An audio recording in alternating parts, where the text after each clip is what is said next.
All right, Shane from St. Catharines Boss Pizza. Hi. Welcome. I really, really do appreciate you coming. This is, like I just told you a few moments ago, you're my guinea pig, first time me hosting a podcast in years. So I really appreciate you coming out. I appreciate it. Yes. I appreciate being invited. So I'll start with prefacing how I discovered you for the first time, because we've never talked about. Actually, I'll even start before that. We've talked a little bit online, and in person, maybe a little bit when I picked up the pizza. I don't even recall. Did you pick up the pizza? I feel like your kid maybe picked it up or someone else picked it up. I'm pretty sure I did. Maybe the first time. I also feel like you ordered under a name that wasn't your name. For sure I did. Definitely an alias. But this is pretty cool because we've barely talked before. I haven't done a podcast in a while. This is your first podcast. Yeah. So a lot of working out some kinks here. So I really appreciate it. How I discovered you is pretty cool because we've never talked about this. So I'm sure it's like a lot of people, Instagram. And you created an Instagram account. And this was, I'm going to say over a year ago. I don't know if it was 2 years ago when I first heard about you. How long have you been doing pizza for now? Getting close to 3. Getting close to 3. I mean, the first time I'm sure we'll get into this a little more long form later, but first time I made a pizza would have been in April of 2020. That was the first time you made a pizza? Ever in my life, yeah. And you make that good of a pizza that quickly. That's impressive. I've made thousands of them now. No doubt. It's repetition. I don't know. No doubt. So how I found you, however long ago, it was over a year ago. I'm not sure if it was 3. And there's people talking about this Boss Pizza on Instagram. And it's this pizza that you can only order. I can't remember if they're saying through Instagram or online. And everybody was saying when you try and order it, it's sold out. And it was like this underground exclusive pizza is how I first found out about you. I had no idea who you were. Still, I'm going to get to know you now, but I'm not sure how you came up with that concept yet or not. But when I found you, I'm like, this is really cool. And I'm not sure if that was the goal or how you came about coming across that, but it was so early in me getting into pizza. And then there's this place, I'm not sure, is it a pop-up? I'm not even sure. Man, I'm never sure. But yeah, you definitely created some great hype by doing that. And now your pizza is fantastic. When I started doing the pizza reviews, I was going city by city. In St. Catharines, we haven't even talked, I don't think, about my review. I've done 2 reviews of your pizza, and I loved it both times. You finished in the top 3. First of all, you tied amongst Odd Bar and Volcano. Nice.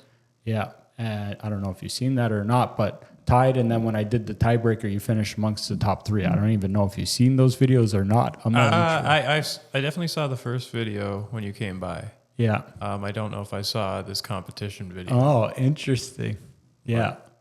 Yeah. And when I came by, pizza was fantastic. And now that I've gone over the border, I've seen some pizzas Buffalo style. But on our side of the border, you've got one of the most unique pizzas on our side because you've done a great job replicating the Buffalo pizza. I'm trying. I mean, damn good. To say I'm replicating it, I don't think would be accurate. I like to hear this because there's a lot of things about the pizza in Buffalo that can never be the same, simply because of ingredients. Mm-hmm. The dairy is a major difference there. It's much fattier. Mm-hmm. That's why they get so much more cheese pull. That's why, and it's also a lot cheaper there too. Much. So that's a big thing. Also, the way they make a lot of their places, the sauce that they use, is different than the sauce I would use. Mm-hmm. I also ferment my pizza a little longer than I think a lot of places around Buffalo. They would normally be kind of like a same day dough. Right. And then, it's made in the morning, served throughout the day type of thing, whereas I make it 2 days in advance. Yeah. So it's got a 48-hour proofing ish. In and around. Like I just made dough like a couple hours ago. And that's for Saturday, Yeah. 2 days from now. Yeah, so I'll start serving around 3:00 on Saturday. So I think I'm going to start with what inspired this style of pizza and how did it get started? Okay. I think it's I spent a lot of time in Buffalo growing up, playing in bands, going to see bands a lot. That was kind of my thing. So I spent a lot of time in the Buffalo area. When I was younger, I didn't really have a lot of the pizza there. I didn't really start discovering the pizza until, when I was in my 20s was when I was really like, oh, the pizza here is a lot better than what we have Right. back at home. So it's like at that point, I start going over far more frequently, almost on a weekly basis to get pizza and wings. And yeah, it's like I became so into that style of pizza that they do there, and nowhere around here really has a comparable No. at all. No. So it's like from years of going there, having those pizzas, enjoying that, and then the border stops with Yeah. the pandemic. Yeah. And then suddenly I couldn't go across and get the pizza anymore. And it's like, well, I like it this way, but no one around here really does it this way. So I started kind of reading a lot about how they do it there and trying to play around at my house and, figure it out. So you did not go over and learn with somebody over there. Wow. No. You're self-taught buffalo making. Yeah, I learned a lot from Jay Langfelder. I hope I'm saying the name right. He was the founder of Jay's Artisan. When I first started researching the style, I came across a thread on pizzamaking.com started by someone named OG Woodfire. And it was like a very intense breakdown of like the history of like Buffalo pizza, the Bocce Club most specifically. And he had like all these historic details of, how they did it on all these old photos and That's so sick. how it was laid out. And then he had kind of like a base recipe in the thread. Essentially the thread was his like, I'm trying to replicate the Buffalo pizza that I loved when I was a kid. So it's like I'm reading this thread and I'm like, okay, everything he's like saying here is like great. So I'm learning a lot about, the prep and, the style. And eventually I just start kind of trying to play around with the recipe myself. And I'm doing that in my home oven, but it's like, I've never baked anything before in my life. So it's like, if I showed you a photo of the first pizza that I ever made, it's very, very, very funny looking. I bet. Then after, a few more tries, it started becoming more and more of a proper thing. And for a long time, I was trying to just do like, almost like the half pies that they serve at Bocce Club. Because I was baking them because like I only had my home oven. Yeah. And I only had like this baking tray that was like 17 by 11. So I was making the full 18-inch size doughs, but then cutting them in half. And I was just baking them as like half moons. Right. Like how you get like a half pie at Bocce Club or something like that. Yeah. I keep getting away from the microphone. Yeah, it's all good. Yeah. Anyways,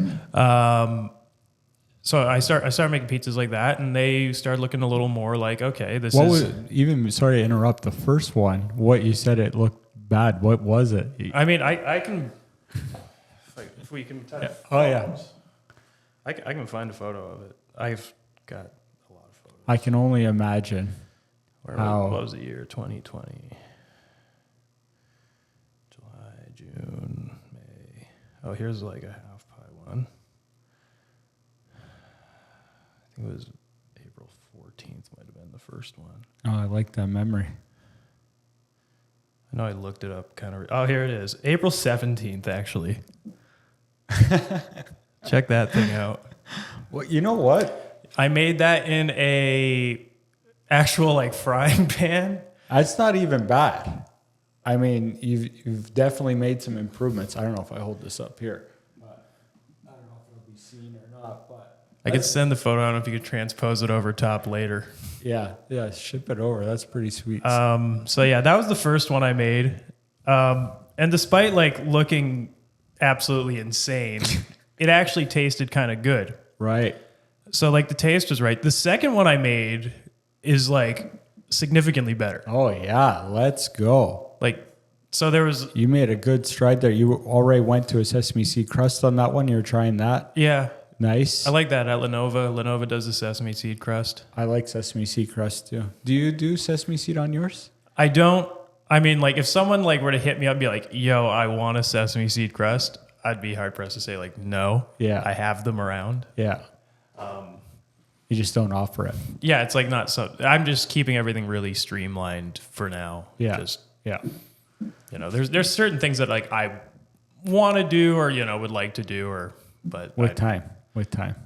What time? With time. Yeah, with time. Yeah. Yeah. I like it. So, yeah. So, anyways, we were kind of at Yeah. I cut you off there just to hear about the first one. yeah. But anyway, so yeah, the first pizza I made looked ridiculous, but then I don't even think that's that bad, but yeah, they look a lot better. To be honest, I was there's expecting certain pizzas I get around that I've seen around town that don't look a lot better than the first one. Yeah. Yeah. But so it's like I you know, I was like, okay, well, I think this went wrong. I think this went wrong, and I think I pretty quickly I think the first one I made might have been before I like read. I think it was just like, I'm going to make a pizza. And I just kind of like looked up a basic pizza recipe and I was like, okay, Right. this seems right. And then the first one, like I said, looked ridiculous. So I was like, okay, not great. Maybe I'll read a bit more about this. Right. So that's when I, you know, got on the internet and started kind of reading a little bit. So that's probably why the second one looks A lot better. Yeah. quite a bit better. Did you use the same ingredients, or what was the big upgrade from version 1 to version 2? Thinking back that far, I really couldn't tell you the exact, Yeah. you know, pivots that I made. Yeah. And I've made hundreds and hundreds of pivots over, you know, the couple of years I've been doing this now. Yeah. Only very, very, very recently have I kind of hit a dough that's like, okay, I think this is pretty good. Mm-hmm. I'm not going to play around with it much anymore. Right. Because I had been playing around with it a lot. Yeah. And it was getting, I was playing too much. Too crazy. I was playing with fire. Yeah. I had some weeks where I baked it. I was like, this dough is not baked. Yeah. Damn. But like, yeah, people are getting the pizza and they're like, hit me up. They're like, it was great, man. I loved it. And I'm like, it wasn't baked. You're like, it was better last week. Yeah. But yeah. So I don't know. And now you're happy with your dough. I'm getting there. I Not think yet. I mean, like, you know, it's a long road. You know, I feel that. There's always room for improvements. yeah. So let's break it down a little bit because, okay, so I'll even talk about when I reviewed the pizza, because when I reviewed your pizza, I hadn't done a Buffalo review yet. Okay. And I hadn't had American pizza in years. So, but when I had it, it was like the Buffalo, and I haven't had tons of Buffalo pizza. When I was a kid, a little bit more, but then long time went without it. But when I opened it up, I was like, this is a Buffalo pizza. And like, for me, now it'll be interesting to see our different perspectives on it, but a good way for me to recognize a Buffalo pizza is when you go toppings to the crust or to the outer edge. And the one that I had that you had did that. It's thicker, and the cup and char you had on there, I'm not sure which one you use. But It's Venetian. Venetian, Yeah. Canadian, good stuff. Still using Venetian. Yeah, Venetian's a great pepperoni. And just even my affiliation with Bastogne doesn't matter because that's a great pepperoni that they make there. Battistoni is also great pepperoni. Yeah, they're both great. And like, Everyone around town uses the Battistoni. That's why I'm not touching it. no doubt. Because everyone's just putting that on their pizza. Yeah, you gotta like, be we different. got American style pizza. Yeah. It's like, well, more to it. They've got American pepperoni, but you've got American style pizza. Definitely American inspired. So I don't want to, because like I'm not from there. So like I don't want to claim. Yeah. I can't. I feel like I can't claim the style. interesting. Because like I'm not from there. I didn't grow up there. And you It's like kind of figured it out on your own too. Yeah, it's like I spent a lot of time there. Mm-hmm. I go there very frequently. I love the city of Buffalo, New York. It's my favorite place in the world. I love it. which sounds ridiculous. I also have been a lot of places in the world. You have been? No, I have not. Oh, okay. But I've seen the entire USA, and let me tell you, Buffalo, New York. You love it. I love it. So, this is a good pivot. In your travels around the States, have you tried pizzas around the country? Because I'm still new to other areas. To an extent, a lot of the traveling that I've done haven't been with like people who want to just really stop and get pizzas. I also, I wouldn't say that like I'm a big pizza person. You don't look it. You're fit as a fiddle over there. I do not eat healthy at all. No? No, but I mean, I exercise. I have good metabolism as well. Like, Nice. I don't know. My father was also thin. Nice.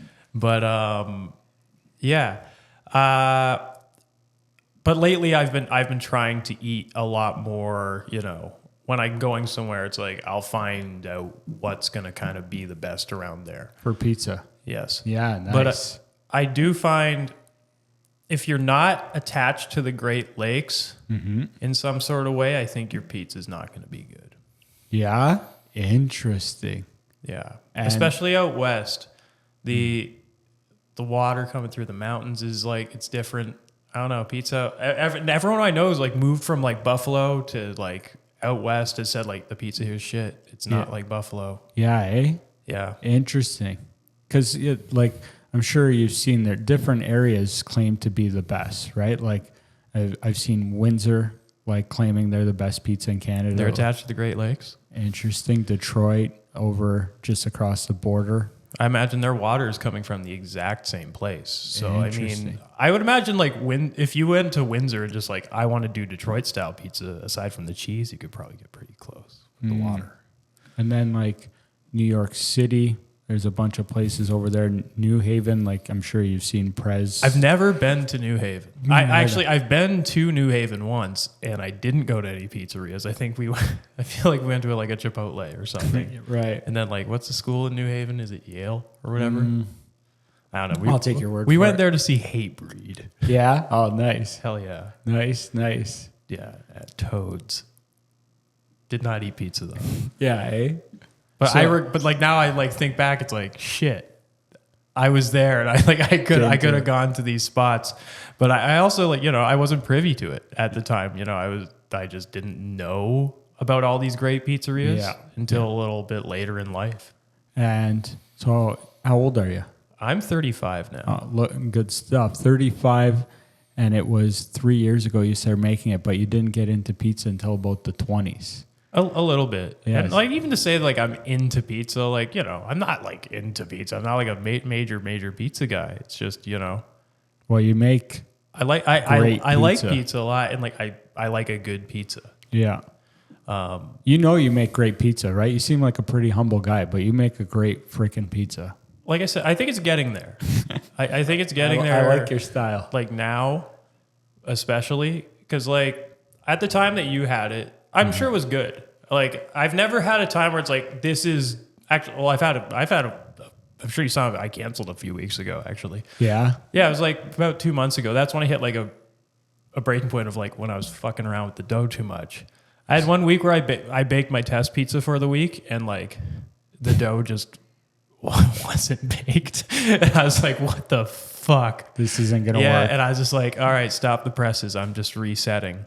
And yeah, it was like a stretch between like December of like last like 2022 until like June. I was in hell. No shit. With the pizza. Because you were trying so many things. Yeah. I had. What were some things that you tried that didn't work? Adjusting proof times, adjusting yeast, everything. I tried everything. Adjusting water temp, just trying different things.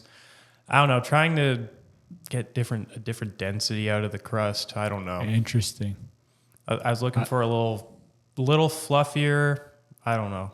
Have you been consistent with the other ingredients? Your sauce, cheese, and... Sauce has not changed whatsoever. Mm-hmm. Cheese has changed 3 times. Mm-hmm. Over the cheese I'm using now is quite good. Using the Santa Lucia. I'm not sure which one that is. It's As it stands, it's the closest to like an American cheese that I've really been able to find. It doesn't burn a lot of, because the fat content of the Canadian cheese is a lot lower in a lot of cases. It burns faster. And especially, and it doesn't necessarily burn nicely. You don't get that like leopard spotting that you get from a lot of cheeses. You just get like big brown patches. Right. Like I was using the Kirkland cheese for several years, well, not several years, several months before switching to this stuff. Yeah. And it tasted really good. I was trying to pick stuff with like as high as fat content as possible. So that was what percentage? That was like 28. Oh, nice. The Santa Lucia that I'm using right now is marked as only being 20, which seems low. It seems much fattier than that. Interesting. But I don't know. It's just got the right stuff. The first time I actually had it was on an Odd Bar pizza. Yeah? Yeah, I think I've heard that might be the one. Yeah, it's like I had one of their pizzas. I was like, that fucking cheese was good. I like that cheese. Yeah. And I asked someone who worked there, I was like, what cheese do you use? And he told me, and I was like, sick. Yeah. All right, I'm going to get this cheese. And then yeah. Their cheese is solid. I still remember, when I did their review, I had a crazy cheese pull on it. Yeah. At the time that you would have had my pizza, I would have had the Kirkland cheese on my pizza. Gotcha. So I got to come back for another one for sure. Just in general. Yeah. Like I said, through that 6 months of like really fucking around and sorry, now I'm swearing. No, you swear all you want. Yeah, it's good. It's good. Through that 6 months of kind of just really tormenting myself with the, what was wrong with it, I learned a lot. That's the first time I think I've ever actually learned. Nice. With making pizza. Pushing the limits. Yeah, in a way. Because like I said, I'm completely self-taught. And it's all just been like, I read a thing online and I'm like, all right, I'll try that. And then I haven't put a lot of thought into the rhyme or reason of it until kind of more recently. It was just like, this recipe says do this. Okay. Try it out. And I'll try it out. And sometimes it's like, that worked well. And then I'll make that recipe again a week later and it won't turn out the exact same. And it's like, what changed? But then it's like, I haven't considered humidity. I haven't considered that the weather's changed. I haven't considered that's like, freezing cold that day. And then, especially through the spring when the weather is like, you're getting one day where it's like 4 degrees and you're getting the next day might be 17. That does a lot with how the dough is going to respond. There's a lot of pizza science, eh? There is a lot to it. I know. And I didn't, I don't think a lot of people think about that when they think about pizza. They just think like, we'll just make a dough and throw it in the oven and it bakes. Pizza. Yeah, and and inherently it still is. Yeah. At the end of the day, and that's what a lot of pizzerias serve. They just make a dough and they top it and they put it out and people buy it and they're just like, that tasted good. Yeah. And I mean, ultimately that's the goal with pizza. Yeah. If people have it and they're like, that tasted good, then I think you accomplished your mission. See, I'm finding this interesting. I'm not overly shocked that you tweak and you experiment. I like hearing that, but I've never heard anybody say that your pizza wasn't good. So it's kind of interesting because you have repeat people clearly. I have some people that come every week, and that's like, it's like I've had times where like I've served pizzas and like I've just thought like that was not a good one, but then they hit me up that night. They're like, pizza was great this week, man, loved it, and I'm just like, okay.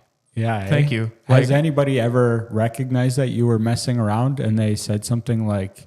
I've had the occasional time when someone's maybe said like, oh, like this was a little different this week. Or, you did this a little slightly differently. Interesting. But, most of the things that I'm playing with, I'm not doing it in like drastic, like suddenly this week, I'm just not putting any sugar in the like dough. Yeah. It's like, I'm not doing anything like that, but it's more so it's like the amounts. Really, yeast amounts were like something I was playing with in the proof times and the way I was proofing. Because through making pizzas, I've made a couple friends now stateside that I've been like asking for advice. Yeah. Specifically, my friend Joey, he's at Extra. Nice. Yeah. Yeah, they excellent pizzas there. Yeah. Excellent. And do a New York style there, but they also do a Sicilian.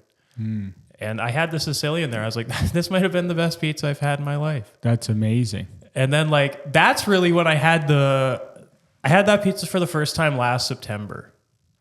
Like I had met him online and we had been talking a lot, just because they had found my pizza, during the pandemic. And I'm sure they're like, oh wow, there's someone in Canada making an American style pizza. That's kind of interesting. Yeah. So like I've made a couple friends stateside just through doing it and then being like, oh, it's weird that a Canadian guy is just trying to do our thing here. Yeah. But yeah, so Which is super cool, by the way. yeah. But when I finally went over and got to try the pizza that they make, it's like, wow, this is so good. This is like way better than my pizza, or like, at least in my opinion. Right. And like, yeah, it's like the first time I had really been like knocked back by a pizza in a bit. So Sicilian is typically, it's baked in a pan. Almost kind of, most times kind of an equal thickness. Mostly going to be a medium to, thicker style. Some people do, Sicilian. I also don't want to talk about any of these styles as if I'm like an expert on them, because I am not.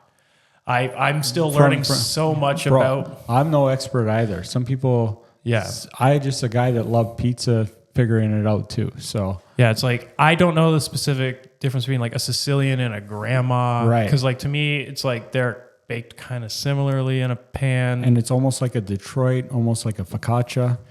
A little bit, kind of, sort of, and like some places that do Sicilians bake it as a focaccia first, right, and then top it when they make the pizza. So, right, but then also some places in Detroit make a focaccia first, and then they top it. Some places are like, we do it all in one go, right? Everyone's got kind of different approaches to it. Yeah. That's kind of what makes the whole thing interesting, is everyone has their own approach. See, and what's interesting too is like one of the biggest things that I've experienced and that I hear in the pizza world is pizza places being inconsistent. And here you are telling me about how you experiment, but people aren't coming at you for being inconsistent. Have you heard this complaint? Because a lot of times it's like, oh, if the owner's not making the pizza and it's one of the workers, it's not going to be as good. That could happen. Yeah. I mean, absolutely could happen. And the thing is, like, I have a small crew. It's myself. Yeah. It's like I'm always the one baking the pizzas. There has been several pizzas in the past baked by Noah. Noah bakes a great pizza. Nice. One of the nicest pizzas we've ever baked. It was at Noah's hands. I like it. But yeah, it is it's the same folks every week.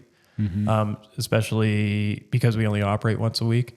I think it's a little easier to maintain that consistency than potentially somewhere that's open several days a week, is going to have varying staff, might have the person who's only been here a couple weeks topping maybe not so much of a big deal, but on the oven, on the actual dough making, stuff like that, that's going to crucial points. Yeah. We didn't talk about your sauce. I don't know. Is it secret sauce or is it? It's not that secret. I mean, the base of it is I use Stanislaus Tomato Magic.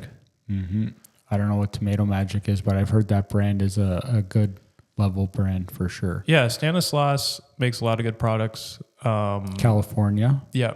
Yeah. I forget where they are. Might be near Sacramento, maybe. Way west from here. Oh, it might be Medina. I'm not. Or I don't know. Is Medina even a place in California? I'm not sure. My geography's terrible. Might starts with an M. Pretty sure it starts with an M. Either way, Stanislaus tomatoes. Solid. Yeah, those are great. When my sauce, actually, you asked if my sauce had changed. It did change. Oh. When I first started, I was actually cooking down whole San Marzano tomatoes. The sauce was better when I first started. I'm not gonna lie. Really? But it wasn't sustainable. Too much work. No, it's not even that's too much work. Like cost. The cost. It's like there was too much cost in getting the tomatoes and making it affordable.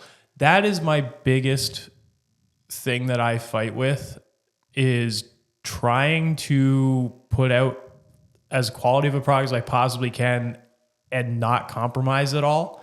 So it's like I don't feel I'm compromising anyway by using the Stanislaus tomatoes.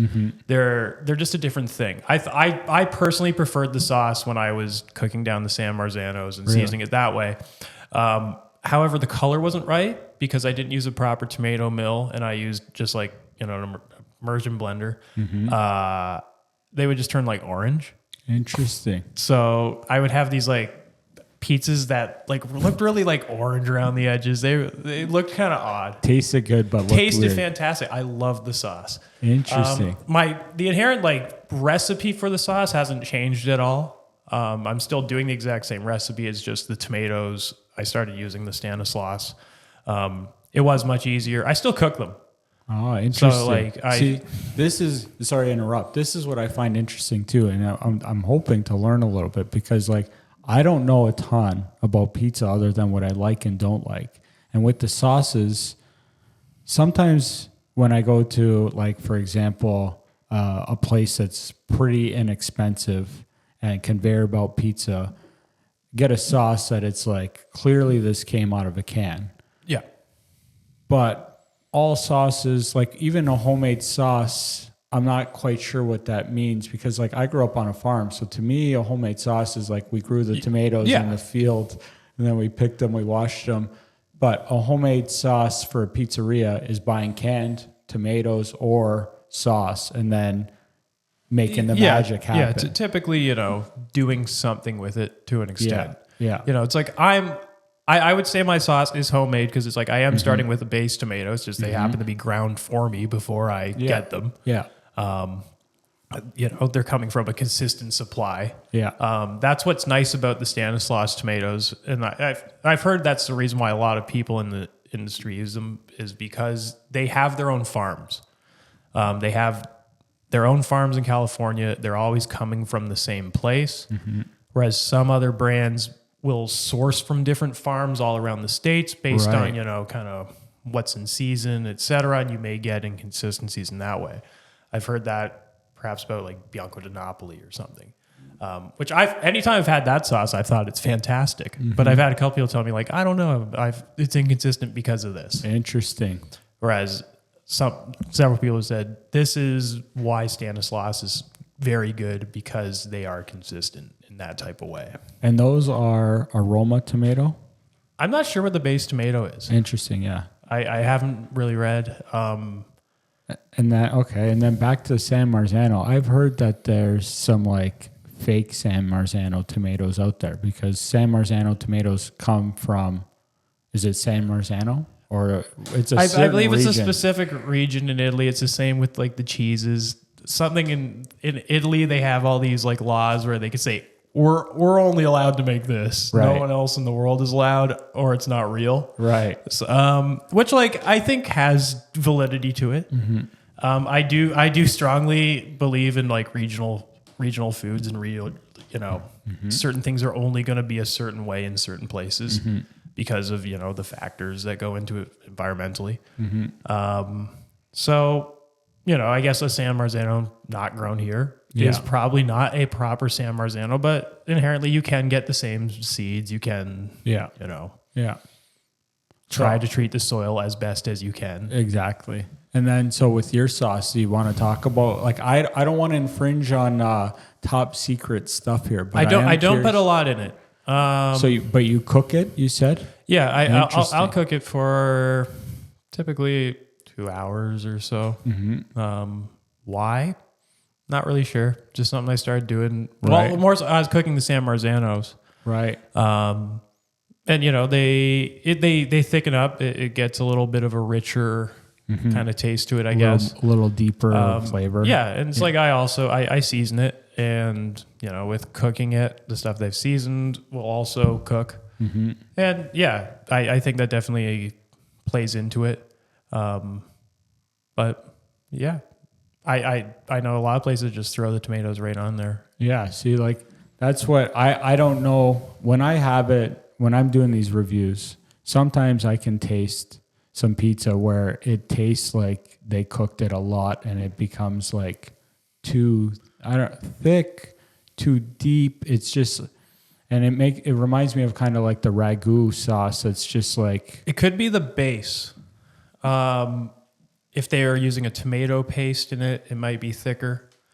Heck yeah. yeah, I'll top you up here. We got the burritos. Yeah. You're talking about the water. This is from the air to my cistern through a bunch of filters, Wainfleet water. Nice. Yeah. Lake Erie's at the bottom of the lake system. So all the water comes down to there. Actually, no, Ontario is. Ontario's the lowest. Yeah, I'll take your word for it. Geography is nowhere near my Yeah, strong suit. Ontario's the lowest elevation. That's why we have the most polluted lake. Don't go swim. In Ontario. No, I mean I wouldn't go swimming in Lake Erie either. I'm going deepest ankles. Yeah. In either lake here. I'll go. I grew up over here, so I go in there. Maybe that's why I grew up in Port Weller. I grew up, swimming in the canal at recess. You bring up something good here. I don't know where you're from or like this stuff. Yeah, we'll take a quick pivot from the pizza. Where were you born? You were born? Yeah, in St. Catharines. In St. Catharines. Born, raised, living in St. Catharines. I've always lived in St. Catharines. And I lived in like Etobicoke for like a month. Yeah, that's fair enough. it. Fair enough. And Buffalo got into your rotation and you love it so much. I think largely by proximity. Yeah. It's the closest major city. Mm-hmm. If you're not including like Hamilton, but it's like Buffalo's like they have professional sports teams. Yeah. I think that's you are a major city if you have like professional sports teams. Yeah. So, it's like and a lot of shows happened in Buffalo growing up. Mm-hmm. I grew up in hardcore punk type stuff. Solid. And a lot of shows happened there. I was going over. That's all I wanted to do as a teenager was just go see bands all the time. So I was just over there all the time doing that. Have you noticed how friendly Buffalonian people are? Yes. I almost think like Canadians have this rep of being so polite or not. I go over to Buffalo and there's small talk with everybody. Yeah, it's everything seems very communal there. Mm-hmm. It's just nice. You can walk into like most places and you don't ever really feel out of place in Buffalo. No. It's a major, melting pot of a city. That's why I like going over to Buffalo so much because I also think you can find any type of food done properly in Buffalo because of that, because it's such a landing ground for so many different cultures, so many different types of people, so many different types of food are available there, and they're made by people who brought it from the original place it's from. Yeah. And so, you can find just about anything done right in Buffalo. Interesting. See, like my Buffalo food experiences are so limited to pizza and wings. So like I haven't even done much experimenting outside of that. Like super sheltered, I guess, with that food. Yeah. It's I mean, like I said, there's lots of great Mexican spots. There's Polish spots. There's Italian spots. There's, everything you can imagine. Yeah. But most of the times, like when I'm over there, I am going for pizza and wings. Yeah. Most of the times. Wings especially. I'm far more of a wing guy than a pizza guy. I love wings too. Love like far more. So let's talk a little bit about wings. What's your favorite? Let's start even before place, style. So like, hot Buffalo, New York. And then hot wings? No, it's medium. Mm-hmm. You have to get medium extra crispy. That's the proper gauge of a buffalo wing. So is that with Frank's? The typical base buffalo wing is going to be Frank's and butter. Yeah. The reason why that wings in the States, though, that's another thing. We will never have them right here because the butter is different. That's why they taste so much better there. I've never thought about that. I know, no one does. That you go over there like, why are these wings so much better? And then when it's like, it's the fat content, the butter. See, that's interesting. And see, we just went a few months ago, Robin and I, to Ireland, and that really stuck out to me was the butter in Ireland. Like we went to a restaurant, bread and butter everywhere. I'm like, holy, this stuff was really good over there. I don't have butter over there too often, but I've never thought about the butter being in the wings. That makes sense. Yeah, it's because the base sauce in most places is going to be a 50-50. Like if you're getting a medium, it'll be around a 50-50 Frank's butter ratio. And they'll add stuff from there. Vinegar, maybe. Yeah, some places will put vinegar. Some places use, Worcestershire. Yeah. Lemon juice, garlic. Like my favorite wing in Buffalo is at the 911 Tavern. Oh, see, not named after the event. Yeah, I believe it's the address. Yeah. People have been telling me about this place. However, recently we were crossing the border and we were going to get wings, and we got a border guard who's like, "Oh, where are you going?" We're like, "Oh, we're going over to Buffalo to get wings." And he's like, "Oh, where are you going?" We're like, "Oh, we're going to Adolph's, old First Ward Tavern." He's like, "Oh, I've never heard of it." And then he starts naming off all these spots. And then he's just like, "Yeah, I don't think you guys know anything about Buffalo wings. Where do you guys like?" And I was like, "I don't know. I like the wings at 911 Tavern." He's like, "Those are Rochester wings." I'm like, "All right." I love it. And as far as I know, it's like around town, it's like 911 is like a very divisive wing because it's not exactly a traditional buffalo wing, the sauce. Yeah. It's got a little more of a tang to it. It's definitely a base Frank's and Buffalo, I would assume, or Frank's and butter. Yeah. But there's definitely some garlic in there. There's definitely some Parmesan in there, and that's like right off the hop. Like that's just how they come. They only serve in three. They serve mild, medium, hot barbecue. That's the only sauce. That's it. And they have the greatest fries in the world. Greatest fries in the world. It's insane how good the fries are and the wings. How are the wings the greatest in the world? The fries. You're making me so hungry right now. The fries. How much time you got after? We going for a road trip or? I would love. I think they close. They close really early. They're also only open like obscenely like odd hours. They're open I think Tuesday through Saturday, from 4 to 8. That's it. I think they only recently started doing Tuesday. They were only Wednesday through Saturday, 4 to 8 p.m. How are the fries the best? Okay. Yeah. And I'm trying to figure out exactly what they do with them because like my favorite style of fry is typically a Quebec style, which is the very like brown, almost like somewhat mushy, but a very good dark brown fry. Gotcha. And they also have a sweetness to them. Gotcha. Like they're definitely soaked in some sort, like when they're soaked, there's definitely sugar in the water when they soak them. And there's definitely that's going on at 9/11. Interesting. But I think they season the fries. I think they might season them with some sort of garlic powder or something before frying them. Interesting. Because they come out and they're covered in like all this like, brown and black, like speckled, looks like Little burnt season. No, it just looks like they're covered in like burnt seasoning. Interesting.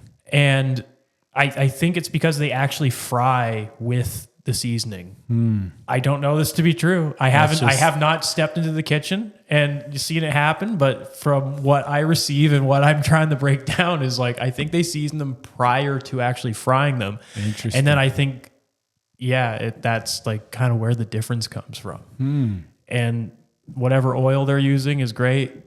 They're a medium thickness fry. They're a pretty hearty fry, but just everything about them, taste, texture, finish, it's my ideal fry. Do they do pizza there? No pizza. They do wings, fries, tenders. Interesting. Yeah. And then I think they just have drinks from there. Yeah, there's a few people over in Buffalo that I talked to online that they've brought up 9/11, and like I haven't seen any of their social media anywhere. They don't have one. They don't have one. I don't believe they do. Wow. Yeah, and like as the general vibe that I get from reading about them online is just like it's not friendly there. I've never had unfriendly service there. Every time I go there, everyone's completely friendly. It's great. I love going there. Right. But general vibe is like you'll go there and they're busy and they're only open certain hours and blah, and they only do certain things and blah. And it's just like, well, I don't know. That's just what they do. And they're obviously doing it very, very well. So I gotta try them out. Yeah. So strongly recommended. They use big over in Buffalo. They tend to go with bigger wings too, right? It depends. I mean, and also, I mean, like, yeah, lots of times inherently the chickens in the States are bigger. I think I can't say it's for certain because I don't work in the agriculture industry, but I think there's a lot more steroids used in the food down there. So yeah, typically wing sizes are going to be a little bit larger there. I find the larger the wings sometimes though, the meat it's like it becomes stringier, it becomes more stressed out. It's not. Yeah, totally. There's like a limit. Totally. You want to hit this like perfect size. They can be quite big. But it's like there's this perfect size where it's like if you pass it, the wing's going to just taste too weird. Yeah. See, my experience with wings, and I love wings too. Like, do I love them more than pizza? Maybe. Like we're splitting hairs. But I tend to like smaller wings, but because they tend to be cooked properly more often. But the times I have had good big wings. When you get a wing that's cooked just properly the whole way through, though, then like it doesn't matter if small or big. It's a matter of just prepping it right. Most wings got to be cooked at least twice. You fry them once, you let them sit, then you fry them again. But yeah, interesting. Yeah, there's so many good spots in the States, or more so in Buffalo area. I shouldn't say there's a lot of great spots in the States for wings. I don't have wings all over the States. Why go anywhere else? Yeah. There's Buffalo, New York right there. It's great stuff there. And I don't think you're going to get better. You like the flats or drums? Flats. Interesting. Dip in blue cheese or? Blue cheese. Celery and carrots? I if available, yeah, I'll eat them. Yeah? Yeah, absolutely. When you go, for like wing nights places and they're not included, like I'm not going to be like, yeah, I need to get the 3 celeries you're going to give me for extra $2.50. Yeah. Like I don't need to spend $3 on, so most blue cheeses up here. I did not like blue cheese until kind of recently. Until about 5 years ago. I'm also I'm a picky eater as well. Really? Oh, I'm a very picky eater. Really? Yeah. I'm very, very particular. Well, how so? Taste and more so textures. Certain textures I just like. So seafood's not a big thing for you? I like seafood. Oh, interesting. Mushrooms? Certain mushrooms and preparation of certain foods. Once stuff gets to like a mushiness, I don't like it. There's certain it's just certain mushy. It's like, I don't like that. Interesting. And I also don't like really creamy either. Any sort of like white creamy based sauce, not my thing. But you do like some blue cheeses. Yes, I'm starting to get, especially in the States, there's a number of spots that make their own blue cheeses. Yeah, I've seen that. I haven't tried any. Audubon North. It's also one of my favorite spots just to go because it's like a very funny like tavern that's like built in the middle of this like kind of like suburban but like outskirts type neighborhood. It's not far from the university. It's on Sweet Home Road. What's it called? Audubon North. Audubon North. AUDUB, like the raceway. Yeah. Audubon North. And it's in this like house that had like a 2-car garage that's been converted into a bar. They've definitely been a bar for years and years, probably decades now. But the staff there, specifically Chrissy, the server, might be the greatest server I've ever encountered. Wow. I don't want to spoil. I don't want to say anything to spoil Chrissy, but greatest you can come across. Really? Yes. You just got to go to Audubon North and hope you get served by Chrissy, and then you'll understand. Interesting. Yes. I hope she hears this, and I hope to experience that one day. There's no way she'll hear this. No way. I feel like there's just no possible way. But Chrissy, killing it. Yeah. I like that. The wings there are fantastic. It's a very underrated spot. Not a lot of people know about it. I don't want to say not a lot of people know about it, but I think it's just there's so many good pizza and wings around Buffalo that people just go to what's around their house. Yeah, totally. You're guaranteed to have good pizza or wings within a drive from your house. Why go anywhere else? A lot. So I think with that border guard who was like shitting on the spot that we were going to, he's like, yeah, you don't know fuck all about wings. Every spot that he said he liked was around Orchard Park. He said, I like Big Tree. I like BF, things like Buffalo Sports Garden. Yeah, BSG. He's like, I go to BSG. I go to Red Tree. So you know he just and lives I go around to the corner. O'Neill's. Right. And it's like, okay, so you live in Orchard Park by the stadium. Right. It's like, Yeah. so those are your spots. I've heard great things about all those spots. I think specifically O'Neill's is supposed to have really good wings, or it might be Big Tree, one of those two. Yeah. I'm getting off track from Audubon North, but it's like, you wouldn't specifically know about it, but we just happened to, a friend of mine who I go over to the States with all the time to, get my friend Will, we go over and get pizza and wings. Nice. That's my buddy for that type of stuff. Yeah. We had just seen some guy who had a list of his name's Pat Moran. I'm sure he has a Twitter if you look him up. He had a list of buffalo wing tier rankings and stuff of that nature. And then Audubon North, and all the time he's going to spots and putting pretty thorough reviews and what he specifically liked about it. And it's we started going the spots he was recommending. It's every spot he recommended was oh, these are really good spots. So it's I trust this person's taste. And then when Audubon North ended up and he's yeah, this place is great, but also try the tenders. The tenders there are fucking amazing. Really? Oh yeah. What makes those so good? They're home breaded. They make them definitely there. Nice. They're homemade. The fries there are typically great. They're a fresh cut shoestring style. Man, you're making me so hungry. And they have the greatest blue cheese I've had. It's so good. It's homemade. So Scott makes it. As far as Scott is the guy who owns the place. I don't know Scott, but I know Scott because one time I was across the border, the border guard knew Audubon North and was why the fuck are you going there? Yeah. And he's just what? He's just yeah, that's my father-in-law's place. Scott. Really? Yeah, he's just yeah. He didn't like him. He's yeah, why are you going to Scott's place? Yeah, eh? But he makes the blue cheese. And the wings are great. The wings are great. Get them on the grill. You got to finish them on the grill. Oh, that's clutch. They finish, so they're fried and they'll finish them on the grill. That's clutch. Oh boy. That's clutch. So good. The blue cheese though, blue cheese is basically mayonnaise and blue cheese, no? I don't know enough about making know. blue cheese. Yeah. I couldn't say this is what I think makes a good blue cheese. I asked a friend from Buffalo, what's a good blue cheese recipe? And he told me and I was I don't think I'm going to make this right now, but I'm not making wings yet. Yeah. I don't have to think about that just yet. Do you have any plans of doing anything like that? I would love to. Yeah. I would love to make chicken wings. Yeah. But it's just not the time or place. I also think it's just going to be hard to pull off. Yeah. How come? Because the butter's not right. I haven't had a wing in Canada that I've been this is a great wing. I've had good wings. But not as good. There's certain places that have pretty good sauces.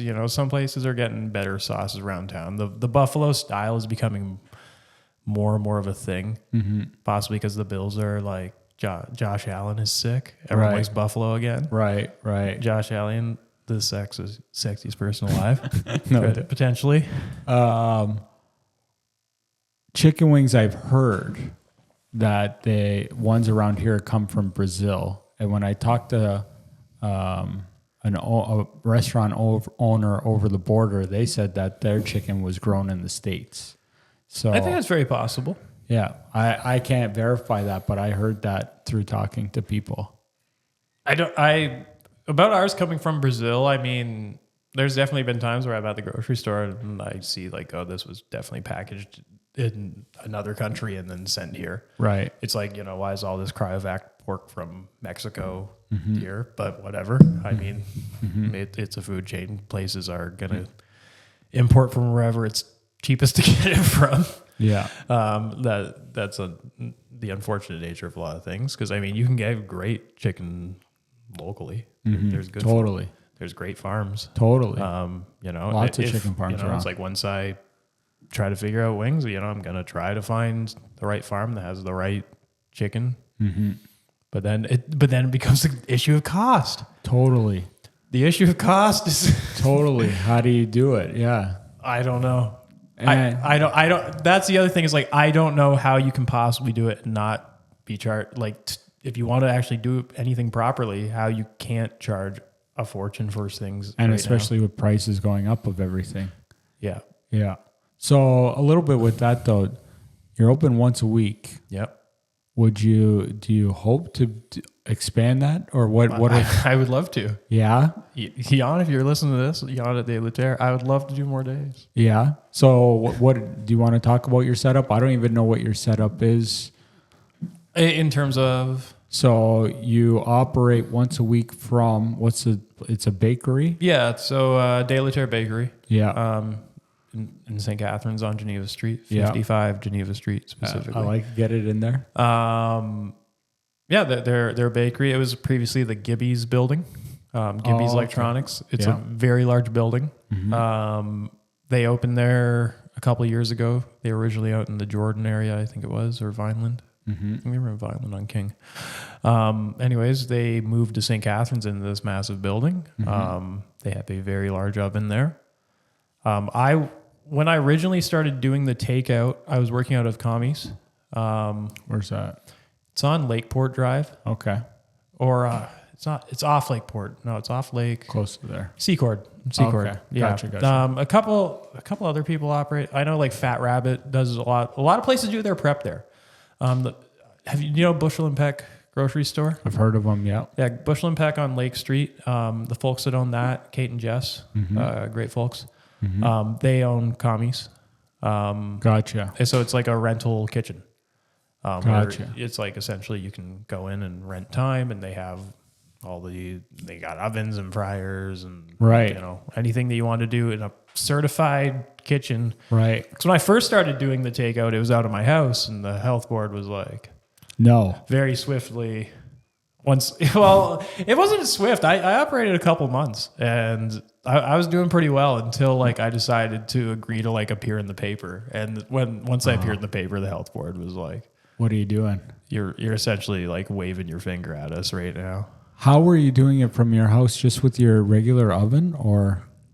Yeah, and then it progressed a bit. So initially, when I was making them at my house, doing a pizza in a home oven is a whole other thing. Mm-hmm. I was trying to figure out ways to make my home oven more like a pizza oven. I probably got funny photos of this too. With time, I eventually ended up Frankensteining the home oven into a 2-deck pizza oven. Really? Using travertine tiles that I got from like a Lowe's. So they're like stone. Right. Because I was looking for like kind of a stone material that could be used as a heat sink. Mm-hmm. That'd be pretty similar to like a pizza stone. Right. But I wasn't baking directly on the stone, so I wasn't worried about, the surface entirely. And I had read on some forums like, yeah, I've used these stones with success. So it's like, okay, I'll grab some of these. And they were very cheap because like buying pizza stone material is expensive. Mm-hmm. And he's sort of like, this is for this type of material. It immediately just like, now it's a specialty material. Totally. And it's like, for some reason, this sheet of stone is $100. And it's like, I'm going to stick with the $12 sheet from Lowe's for now. Because I'm just learning. Yeah. I'm not going to invest. So it's like, I got some of those. So it's like I had a layout of essentially one deck, then a top, then another deck, and then like another top. Really? All in your home oven? Yeah. Nice. And it was fortunately a gas oven that oven would get nice and hot. Mm-hmm. That oven, I could easily get it up to 550. Gotcha. It got up to temp. It would hold temp relatively well, not so well, but it would get up to the proper temp. And with the decks, it's like I was able to bake out of there for a bit. I was doing that for a little while, but ultimately opening that oven over and over again, the door is so big, I'm losing heat every time. It's like, there's times where I would bake a pizza. It's like, yeah, this one's just not really baking. Yeah. It's getting too cold. So I started looking at what else I could do. And I started to do the takeout from the house every week. Mm-hmm. At this point, initially started, I was like, I'm just going to do 6 pizzas.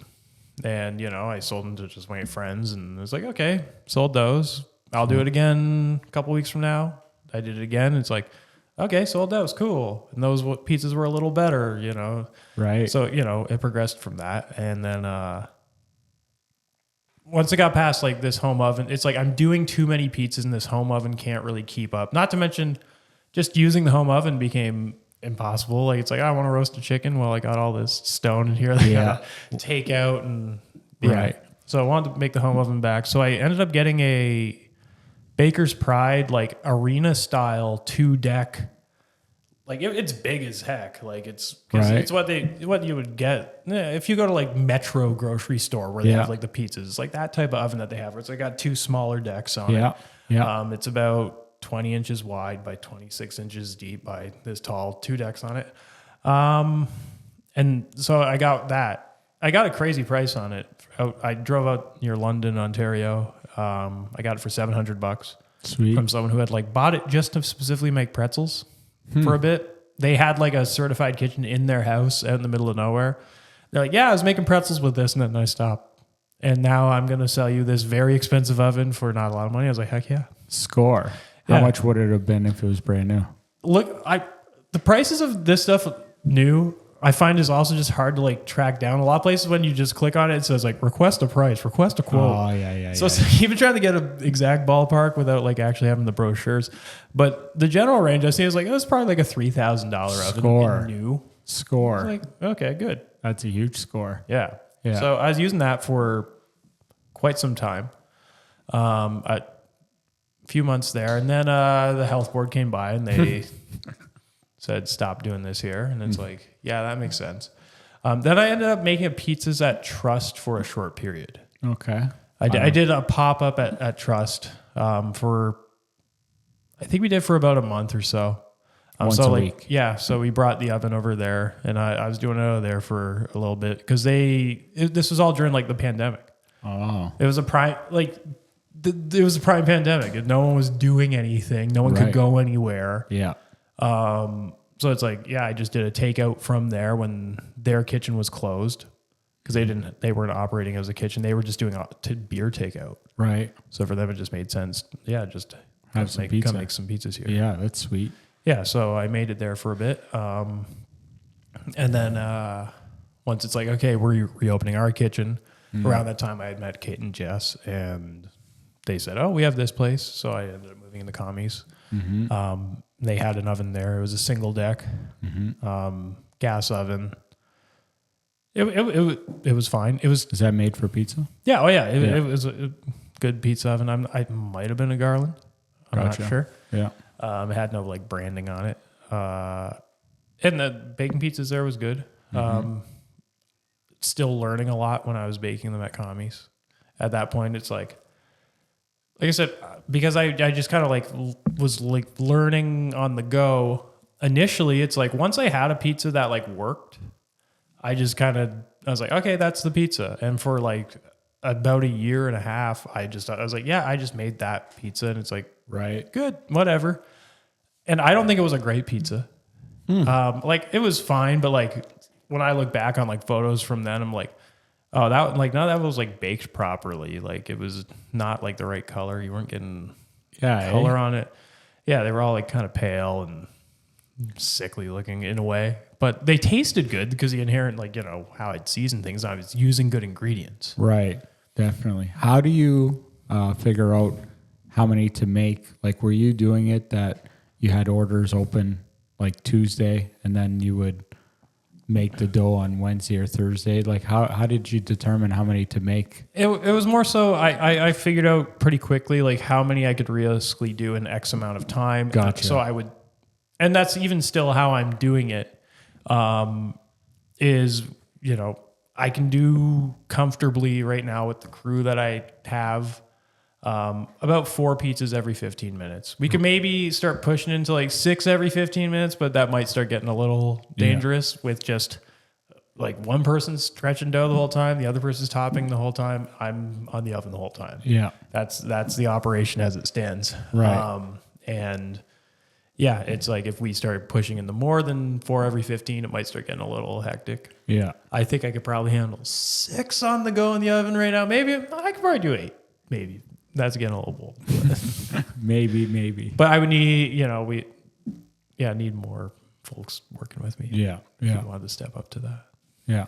So back to that, you're hoping at some point to go from, like, is the next step going to 2 days, or like what's the next step for you? The next step is I would love to open somewhere. Yeah.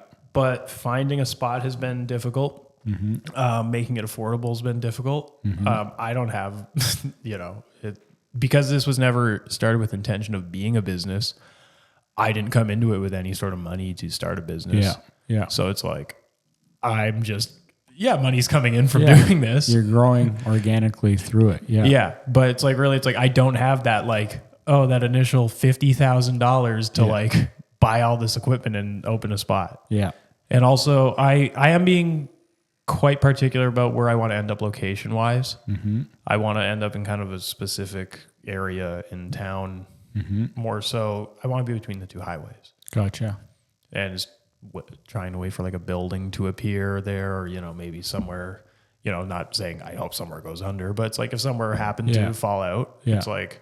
Then that opportunity. And one happened recently and missed it. Really? Yeah. Some Italia, it was in the Giant Tiger Plaza. Yeah. Yeah, the Italia Pizza closed.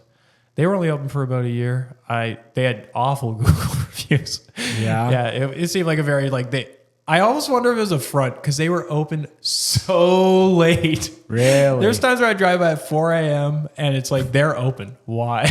Really? Yeah. It's like the pizza in Niagara Falls. I don't know. Yeah. Why is that open so late? Good Why question. is this open at 4 a.m.? Who's getting garlic bread at 4 a.m.? Good question. Brandon McFarland might. Good question. He would have previously. So, yeah, looking over there, the one place when it became available, somebody scooped it. Yeah, someone got it up pretty quickly. And is it a pizzeria now? Yeah, it's like it's like they do pizza and I think shawarma. Gotcha. Yeah. So not my spot. So I don't really want to be at a plaza, but. So what would happen if the right spot came up, and then would you all of a sudden turn this to a full-time thing? Or? I would love to. There's a number of other steps that probably need to happen first, but I mean. So at some point it could just go from 1 day a week. It could, that could potentially be the next step, is just going full-time. Potentially. Wow. I mean. That's a big step. Yeah, so we'll see. Take it in stride. Yeah, like I said, I'm taking everything in stride right now because that's really all I can do. No, I'm just kind of going along, making the pizzas every week. It's a great way to go about it. Yeah. A little bit too about the pizzas, because I always order cheese and pepperoni. Do you offer other toppings? I can't even remember. I was briefly. And now? For a brief period of time, I was offering some deluxe. Just based on like the setup, like I said, I have a small crew. It's once I opened myself up to toppings, they started people hitting me with like a lot of notes on like, I want 1/4 with this. I want 1/4 with that. And it's like, I'm not putting them through this right now. I'm not Domino's. I'm not set up in that type of way. Yeah. It's like I don't have the ordering thing where it's like you have like a pizza on the thing where it's like you set your quadrants of like, left beef, that pizza or whatever, the Domino's. Right. So just cheese and pep right now. Yeah. Nice. For me, it's great. I think for most folks, it should be great. I typically just do cheese at this point. That's my pref. For yourself? Yeah. Yeah. Interesting. Yeah. I like a nice cheese pizza now. What do you think about places? So, this has been a great talk already, but talking a little bit about regional, I want to talk a little bit about this stuff, because what I found so far when doing these reviews is that when I get into an area, there's a lot of pizzas that are very similar, which is what's interesting about you, because you're like way different than everyone else in an area. So that's not like what I find in most places. It's not like that's the only thing that's like that. It's not like every single buddy's doing the same thing. I find most cities, it's like they will have their style of pizza. Then there's like a couple spots around town that do like a Neapolitan or like, like we do a wood-fired pizza. Yeah. But it's like beyond that, it's like this is the style of pizza in this city. Yeah. And I find that in a lot of places. And I didn't really even know that. How I've learned going on is like Welland, like Welland style pizza. Have you had Welland pizza? Yeah, I've had a lot of pizza in Welland. Yeah, like Welland pizza. I grew up on that, being from here in Waynfleet, right? And like I love it, but for me, I like Rose City pizza. Rose City pizza is fantastic. That's one of my favorites in Welland. I like sure. Rose City. Yeah, Angelina's is pretty good. Angelina's is great pizza. Were they Angelina's when the End was running? That like the concert bar that was right beside it. That it's burned down now. Yeah, I'm not even sure. Because like I spent a lot of time in Welland as well growing up. Really? Yeah, a lot. Because like playing in bands, the So you're a musician too? Yeah, to an extent, nothing serious, especially at this point. Guitar? I'm a drummer. Oh, nice, sweet.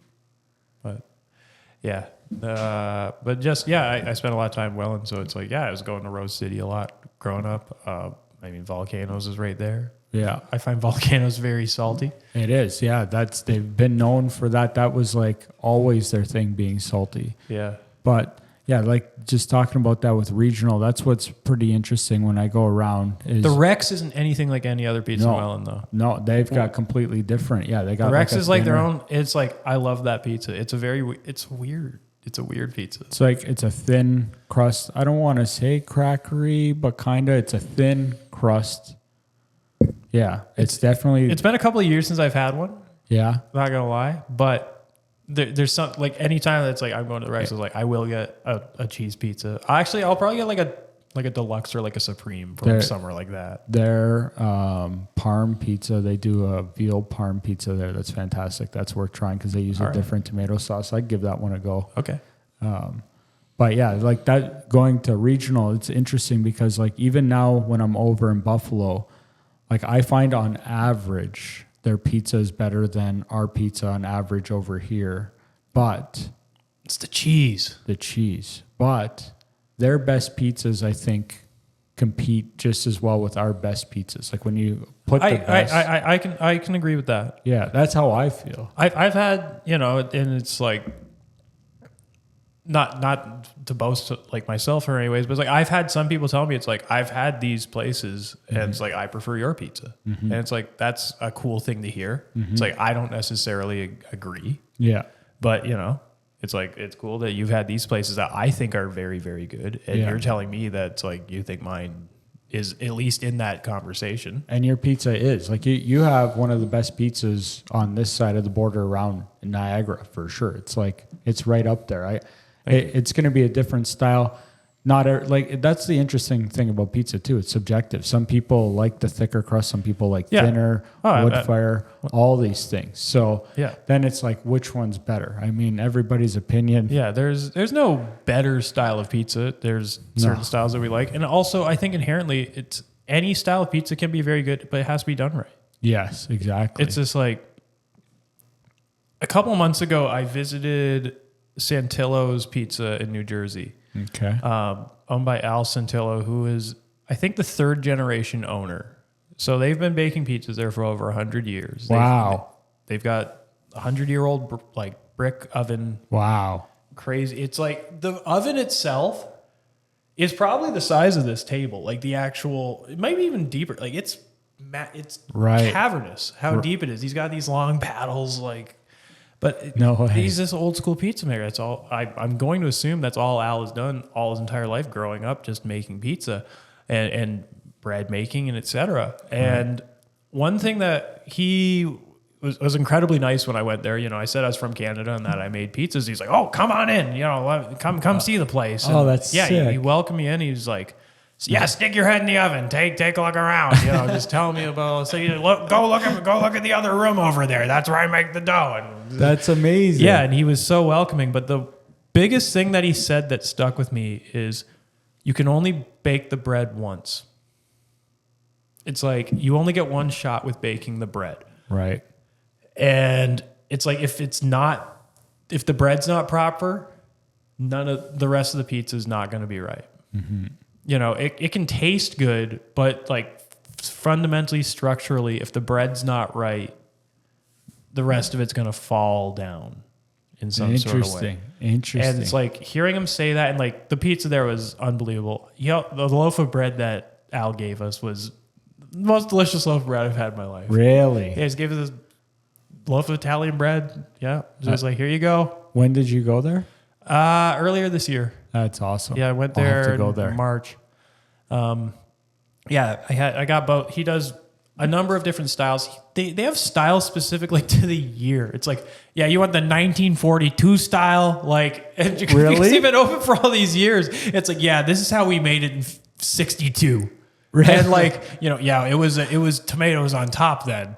And like just things like that. Just like if you get it from this year of pizza, it's like it's gonna be topped in a certain way. It's interesting. No way. Yeah, and so- he'll accommodate the orders like that. Yeah, and it's like they have like a doneness, like you select how long you want it like baked for. Really? Yeah. What's it called again? Santillo's. Santillo's in Yeah. Jersey. Yeah, Elizabeth, New Jersey. Interesting. E-Town That's Concrete. definitely a place I want to try out. Yeah. It's unbelievable. It's one of the best. Easily one of the best pizzas I've had. Just period. Third generation pizza. Everything about it was fantastic, perfectly baked.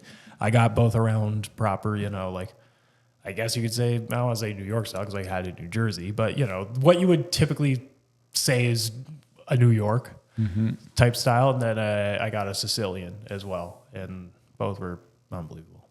That sounds amazing. We've talked a lot about good stuff here. Things still that come to mind is like, is there any pizzas out there that you haven't tried yet that you want to try? New Haven's the big one that Yeah. like I just haven't been to New Haven yet. Everything about it seems like I will love that. I like a more charred, pizza typically. Especially more so now. I'm becoming more and more of like it's got to be baked like you got to Well. be baked like a well done. Pizzas just should be baked well done. But see, like Buffalo is a little bit more on the undercooked-ish side. I think a lot of that is oftentimes stuff just not proofed right. Yeah, comes down to the proofing. there's times where it's like now that the borders reopen and I'm going back there. Yeah, I've had some very not great pizzas there as well. Just like Right. it's like this dough is not cooked at all. right. It's like the pizza itself is delicious. The sauce is like yummy. Yeah. The cheese is so gooey and like the best. yeah. It's like and the pepperonis are great. Like I like the margarita a lot. Yeah. Also the Ezzo is really nice too. Yeah. Ezzo is good. I like Ezzo even better. Yeah, for sure. Ezzo. That's what at Joey's spot. Joey Yeah. uses Ezzo. Yeah. Yeah. Yeah. Great stuff. But yeah, Do you think that in Buffalo it tends to be softer on purpose or maybe not? I'm not sure. Interesting. Yeah, I'm not sure either. I'm not. Buffalo pizza is really weird, and like when you describe it to people, it's kind of odd. The way it's made is kind of odd, especially like the style that I'm following, which is the Bocce Club. I guess they were the first they weren't the first pizzeria in Buffalo. I think Santora's Pizza might have been. Yeah. Santora's Pizza, I think, was the first pizzeria in Buffalo, which might have been like 1931. Really? At least early 1930s. But then Bocce Club was 1946 or 47. Gotcha.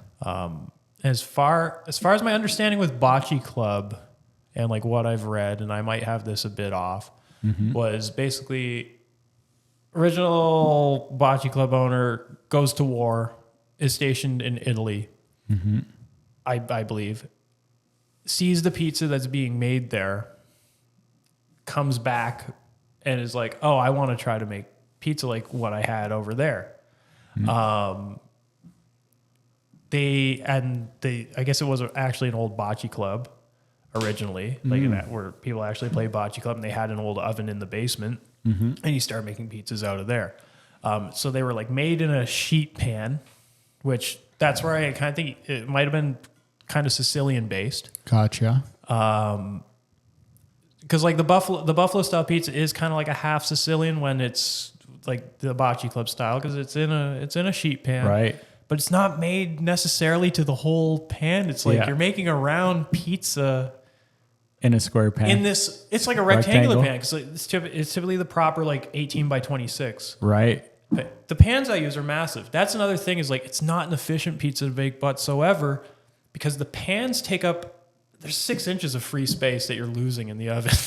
just with pans. Right. But like to get that proper like odd oblong, like it's not a circle. It's kind of, Yeah. you know, these pizzas end up being more like 18 by 20, 21 more so versus 18 by 18. I was going to ask you the size of your pizza, and that's... Yeah. So they're made in an 18 by 26 pan. By weight, I mean like it's like 1,000-gram dough ball. And then... Wow. Yeah, they're But so yeah, because when I order pizzas, they're like 18 inches, like the most common over the border. But yours is like cross between 18 and 21. The 18-inch, if you went to like Bocce Club or Imperial, Right? Because like Imperial is a shoot off from Bocce Club, someone who was originally involved. I think Leonardi's was another of that same family, which I believe is now called. I think people from Leonardi's are now doing Bailey Avenue Pizza. But anyways, the original style in the pan, I don't know. It's weird. It's very odd. Don't know why. Do you grease the pan? Yeah, I use shortening. A lot of places in the States will use lard. I use shortening just to keep it vegan, just for if a vegan order comes in. My base pizza is inherently vegan. So, like my sauce, my dough. It's like I don't put anything in it that's not no dairy. Yeah, there's no dairy to it. So just to make sure with the pans also, it's not lard. I was using lard originally. Did I notice a major difference when I changed? No. Yeah. Eh? No, not specifically. Maybe. Is the price close to the same on between them? I haven't bought lard in so long that I couldn't tell you now. Gotcha. Prices are crazy. Yeah. How are you battling prices going up so much? They're battling me. Yeah, I don't know. Doubt. It's like that is the biggest thing that I'm trying to kind of like trying to sell this pizza is trying to keep it affordable at all. And still be able to make a quality product. And make some money. Yeah, and also make any money on it. And let me tell you, the profit margins on my pizza are lower than they should be. Yeah, because I won't compromise on using cheaper stuff. Yeah, see, like that was interesting too, because I remember when I did do your review that it was on the higher side of being expensive for pizzas I had done. Yeah. But the value is totally there. Like it's a very large pizza. You're feeding some people. Yeah. Like, I'm not sure how many people to the pie, but... I think typically at least 4. I'll eat like 2 slices. I don't eat a huge amount at this point in my life, but it's like, I'll eat like 2 slices, and like, it's a heavy pizza. Yeah. That's the thing with Buffalo style pizza. It's like eating a blanket. It's comfort food. It's like you're eating this heavy thing. It's like, it's meant for football games. You're supposed to watch the Buffalo Bills, typically lose for a long time, drink the beer, and eat this pizza that just makes you tired, and you're like, I'm tired, I gotta go to bed. Yeah, Bills lost. Now I gotta go to bed. I had my pizza. But it's like, and it feeds, a lot of people. Yeah. Especially like, briefly I was trying to do the sheets because I found some boxes. You can't find the boxes anywhere. Right. So that's why I haven't brought sheets back. If anyone's wondering why I'm not doing the sheets, I just can't get the boxes in any sort of affordable way. To reorder them, because when I found them at Border City. Right. I was in there just looking for something else, and I noticed on the shelf, I was like, oh my God, they got 18 by 26 boxes. No one has those. I can do a sheet. Wow. I bought every one that they had, and they're just like, oh, no one's bought these in years. So like the price is going to be pretty good. And even the price on these is like, it cost me $78 per case. So that's 50 boxes. Right. So at that point, it's like my cost per box is over $1, per box. Box per pizza. Yeah.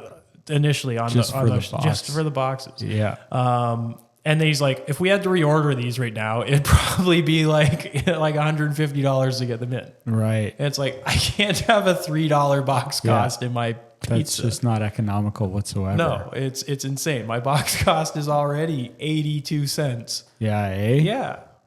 I go to Costco, they're $43.99 for the case of 50. No doubt.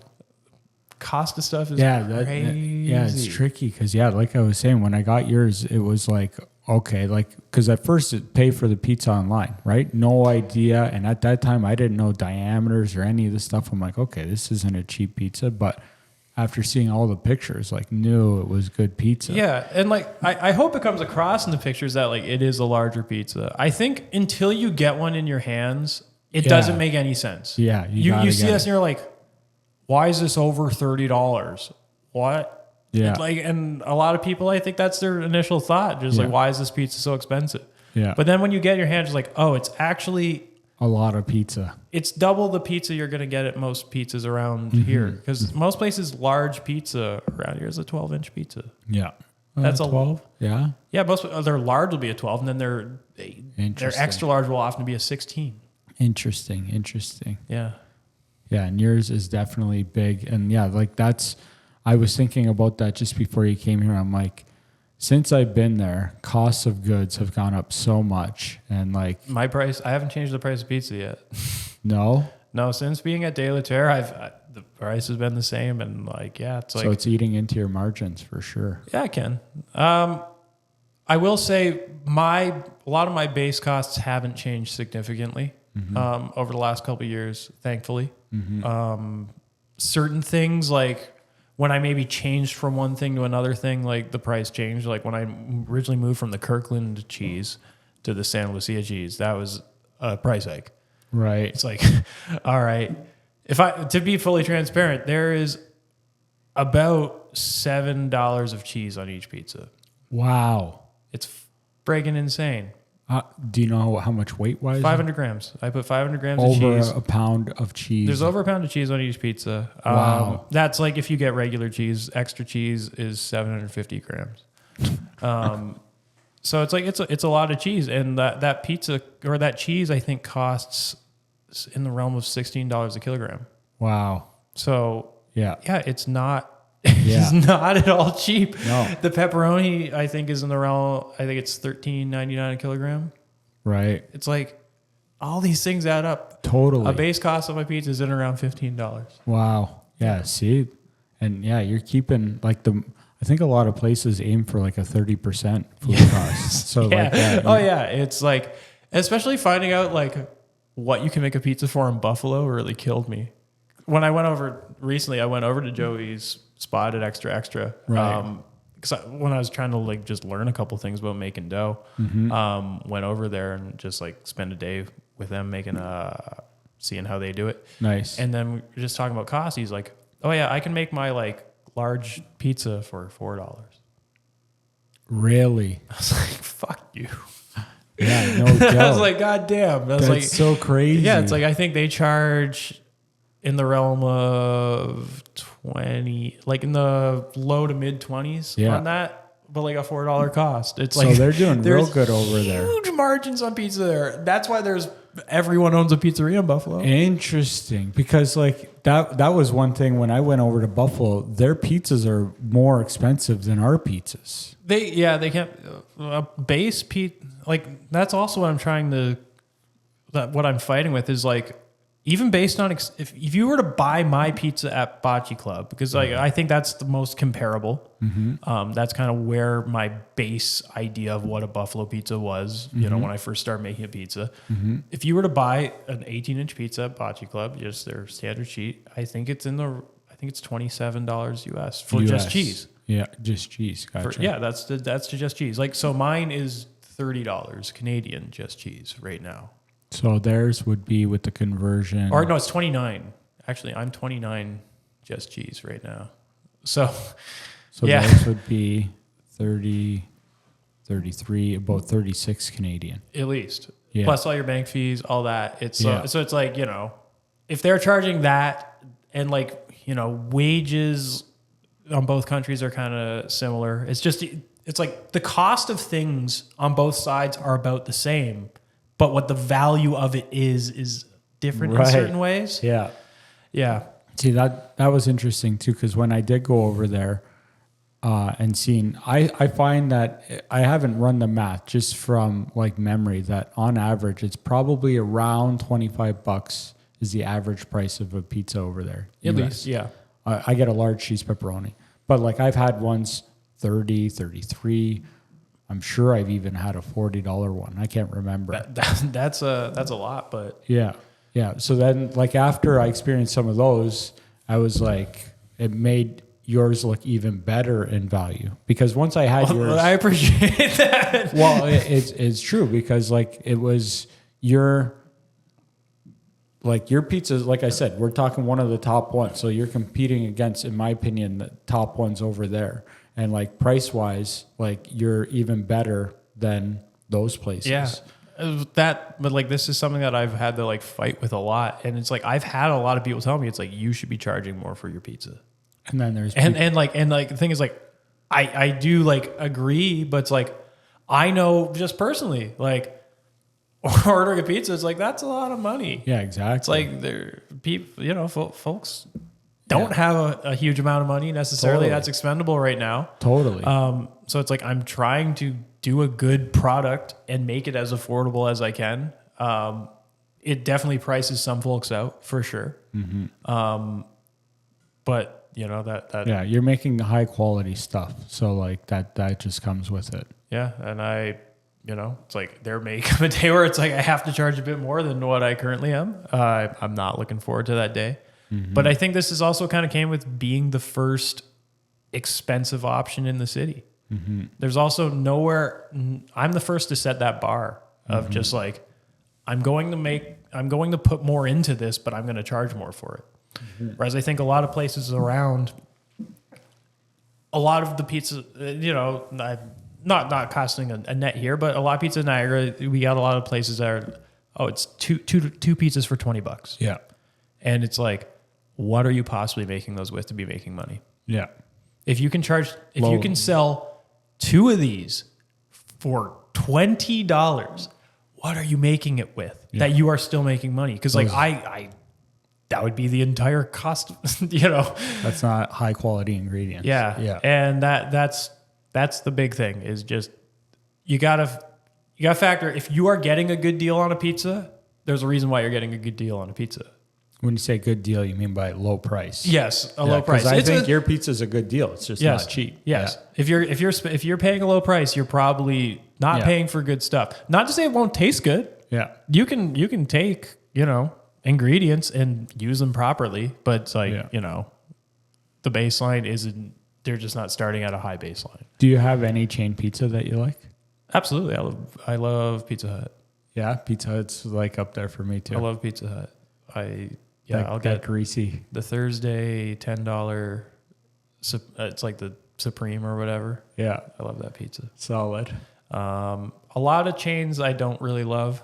Yeah. The occasional pizza will be okay. Yeah. I like Pizzaville when you start getting up near like Toronto area. Yeah, I don't know if we've even Great had deep that fried panzerati at Pizzaville. Interesting. Yum, yum, yum. I love a deep fried panzerati. A good old cheese bag. Yum. That sounds like a couple calories. They're not healthy. They're not healthy at all. Batondo's in Toronto has an excellent deep fried panzerati. Yeah, Nowhere around St. Catharines. I mean, there are places around St. Catharines that have them, but like no one does them at like a reasonable price. I think there was one at like Maestro's I looked at. It was like $24 for a panzerati. Something. I was like, that was a lot of money for a panzerati. I don't know. Yeah, Interesting. But maybe they're using great ingredients. Could be. Could be using the finest. I don't know. This was good. Is there anything? I have a couple little last things that maybe I want to touch on. Okay. But is there anything before I even maybe start winding it down? Anything you want to talk about at all? Any comments? Not necessarily. I think maybe to kill a couple of misconceptions because a lot of people I don't think understand exactly what I am. I have a lot of people who show up for the first time and just like I didn't know. Right. It is a weekly takeout on Saturdays from 3 p.m. to 8:30 p.m. Or more so from 3:30 p.m. to 8 p.m. I'm not always sold out. A lot of folks think like if I don't, because when I first started doing this and it was like initially just like there was a lot of excitement and hype. It's like, and I was also doing a lot less pizzas. It's like I was maybe doing 24 pizzas. I would put them online, and just because of the excitement, you know, the pandemic, blah, blah, blah, people have nothing better to do. It's like they were selling out quick. It's like I put them up, they were gone in like a couple minutes. It's like, gosh darn. It's crazy. Wow. Yeah. 24 pizzas sold in 2 minutes. Gosh darn. Thank you. Yeah. I'm like, that's crazy. But it's like, you know, after months of that, it's like, it's no longer the same. When I put up the pre-orders, it's like, yeah, a couple come in like initially, but it's like most people aren't thinking about like ordering a pizza for Saturday on Thursday. Yeah. I just open it up. So it's like, if you know already that like, especially for like people who want to get more than one, it's like if someone's like, I want to get 4 pizzas on Saturday, it's nice that like they can go in and like they get the specific time. Because like I said, I only do X amount per time. Right. So it's like I'm not often sold out. I can do a lot of pizzas now. It's like I can do. So people shouldn't be scared in the that you're realm of sold like out. 70 pizzas in a night. Oh, solid. Yeah. So you know we the capacity is much higher now. So it's like if you go on Saturday, click on the website. There's gonna be an order time. I'm sure. Availability. Yeah. And It's like the prime dinner times will go quicker. right. Typically, it's like the 5 p.m.s, the 6 p.m.s, those sell pretty fast, especially once Saturday morning hits. Like Saturday morning, the orders start filling up, but That's when they roll in more. Yeah. When people are starting to think, what are we going to eat for dinner tonight? it's also very weather dependent. Is it busier when it's bad weather or good weather? Yeah, absolutely. Interesting. Yeah. Especially like winter's busier for sure. Like people aren't going out as much. It's like once spring hit, it's like it's barbecue season. People are like, on Saturday, especially I'm operating on a Saturday. I'm competing with everything. Yeah. On a Saturday, it's like, you know, I'd have a better chance on like Wednesdays type of deal. Whereas Saturday, it's like, especially once it gets nice, everyone's like, I got barbecue now. Yeah. It's like, I don't blame them. Yeah. It's like, you know, have me when it's wintertime and it's football time. Yeah. So that's a good one. People, if they wanted to go on there, take a look. Yeah. And I highly recommend your pizza. Like it's a great one, especially if there's anybody on this side of the border that can't cross the border for any of the million reasons, or if they want it just around here, you're getting a Buffalo style pizza. Like I said, I can't say it's Buffalo You style. don't like when I say that, eh? I just see it in your eyes. But I have had a few people now, like born, raised Buffalo, only, you know, grew up on that stuff, who have said like, this is a great pizza. This is just as good as anywhere that I've had there. And it's like, that's a good feeling. To me, it's Buffalo style. I don't know. You seem not to like when I exactly say because that, like but I said, it is. I'm not from there. I'm not an expert on it. But it's just the style. It's if you're going to compare it to any other pizza, that's the one. Like it's Buffalo style. So anybody that wants to try it, or like I have people that comment like saying like, oh, that's far or whatever. Like you're the closest option for a lot of Canadians. I don't even know. Yeah. I haven't come across another one anywhere yet that on our side of the border that does that style. So like, no one does. Yeah, it's super unique on this side. Like, I mean, because it is very regional. It's like it's like, you know, a couple of times I maybe post on like Reddit or something, like post the pizza. You're like, what's a Buffalo style pizza? Like people don't really know a Buffalo style. Yeah. And it's because it's not like seen as one of the pizza cities. Although it's like there's per capita, I think, more pizzerias in Buffalo than anywhere else in the States. It's going to take me a long time to try them all. I think I want to say, and I could be wrong on this number, but like I think it's right. There's estimated like 400 places in the Buffalo area that serve pizza. I seen that when I was looking up the pizza. And I believe that's like counting gas stations. Like you go in a lot of gas stations there, they serve pizza there. It's like, it's probably okay pizza. I've had decent convenience store pizza there. Their average pizza is good. Yeah. Yeah. It's great. It is great. Okay. Last couple things. Do you watch any of my reviews? I have. Yeah. You have? When you watch them, they come up in my feed all the time. Yeah. You're in the pizza scene. So like you can obviously tell I barely know anything about pizza. But you absolutely do. I mean, you've eaten enough pizza to know a thing or two. Like at least know your taste really well. Yeah, like I know what I like, but like I like talking to guys like you because you guys actually know pizza. Where I'm just a guy eating. I'm trying to know pizza a bit. Yeah, see, I can't even say I know pizza. I don't know pizza. Well, I am an amateur. I'm still an amateur. I like the humbleness and like, I guess on a time frame of like, if you're looking at it. Yeah. It's like in terms of years, it's like, I haven't spent enough time in doing it to say like, I know this is who I am and what I do. I still work another job. You know, I rolled up in the cable job. Yeah, no doubt. Just starting to become awkward at times. Yeah. So now it's at a point where it's like, I go in the cable jobs and people are like, you're the pizza guy, aren't you? I'm the cable guy and pizza guy. I was like, no, I'm the cable guy. Yeah. I don't want to talk about the pizza. But you've gone from like 0 to, I don't want to say 100, but you're great pizza in such a short amount of time. It's phenomenal.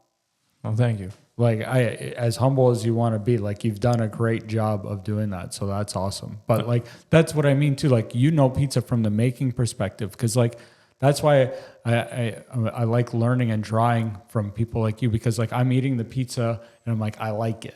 And I'm like, yeah. And like, it's just like some basic stuff. Like I'm just a guy that loves pizza. But that's awesome. And like, I do try to learn, like I would like to increase my knowledge on it too. But like same thing, like this is something I do for fun that helps with my business. Yeah. You're also not out here trying to make pizzas, you know? No. I mean, maybe you are, you might be moonlighting. I'm not sure. At some point I would like to have a restaurant, but I have no idea how many years away that is. And like pizza scares me because of the science. Cause I know that I would like to have a restaurant at some point with a simple menu, as simple as pizza and or burgers. That's like I was doing burger reviews before pizza. I remember your billboard. Really? Yeah. That was my first like time that I guess you came up on just like my radar. I was like driving past the old was by the fairgrounds in Welland. Yeah. Well, and just like seeing the poster, like this guy's eating all the burgers. All right. I like that. Yeah, no doubt. Yeah, I love it. Love all the foods. Do you have any suggestions on how I could be better at doing them? Or is there things that like sometimes when I eat the pizza, I'm like, I think about the proofing or is it undercooked? And I'm like, I just wish I knew if this.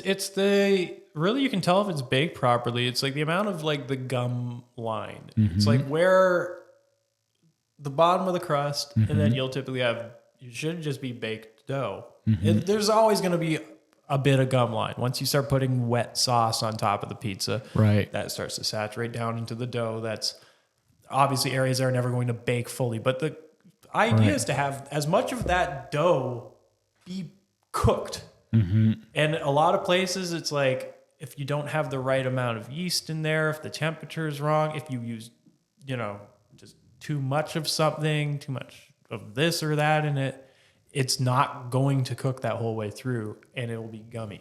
Mm-hmm. And that gum line is like what I am trying to fight every week. I'm just trying to get as little gum line as I can.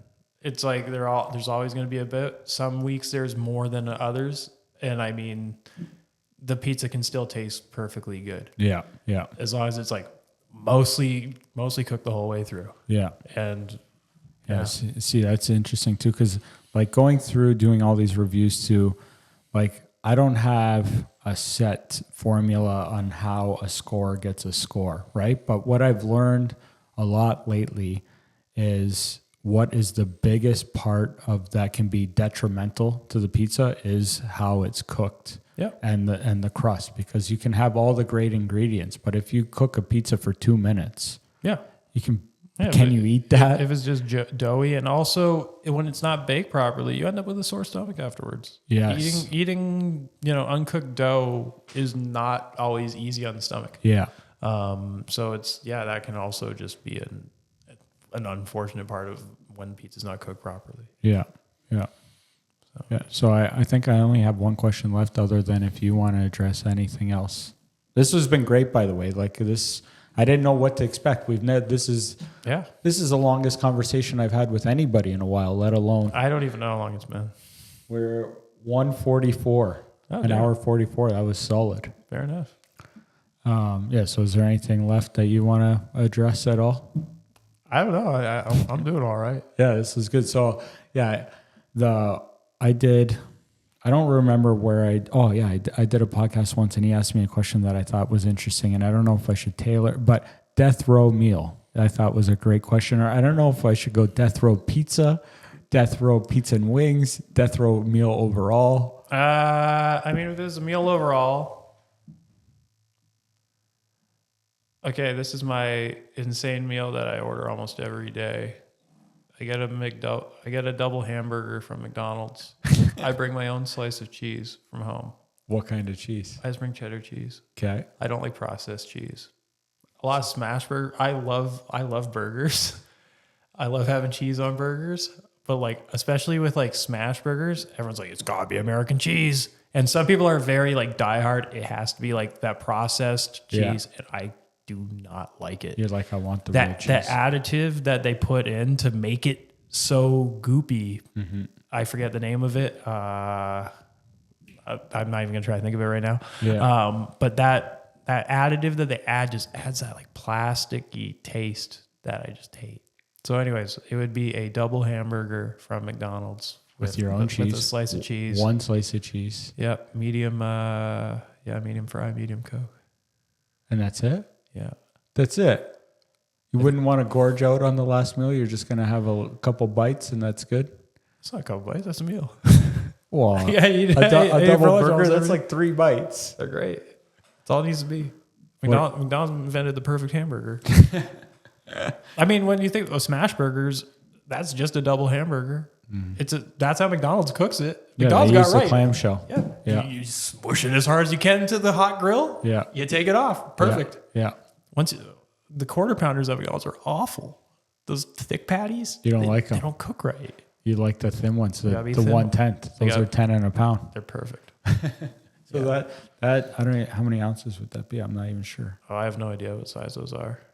But it's not even 2. They're not even 2 ounces each. I don't think so. Yeah. Because like if I do like a smash burger like just at my house, I'll typically do like a 3-ounce patty per.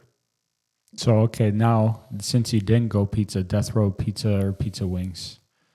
Okay. I like this. I like how you're putting some thought into it. Yeah, the pizza's hard.